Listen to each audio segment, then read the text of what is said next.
আজকের মতো রাজসভা এখানেই শেষ। এবার তোমরা যে যার বাড়ি ফিরে যাও। কিন্তু মহারাজ, আমাদের বেতনগুলো? বাড়াবো না, 1 পয়সাও বাড়াবো না। তাতে তোমাদের কাজ করতে হয়তো করো, না হলে বাড়িতে গিয়ে বসে থাকো। ভদ্রলোকের এক কথা, না মানে না।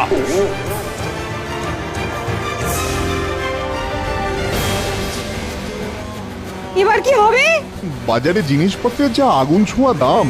বেতন না বাড়লে এবার আমাদের বাজার করা বন্ধ হয়ে যাবে বলে মনে হচ্ছে। বেতন না বাড়লে ভাত ডাল ছেড়ে খেয়ে থাকতে হবে জল। বাবারে বাবা, এ একেবারে মরার কল।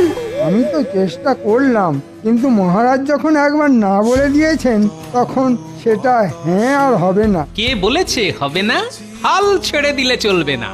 যে করেই হোক মহারাজের নাকে হ্যাঁ করাতেই হবে।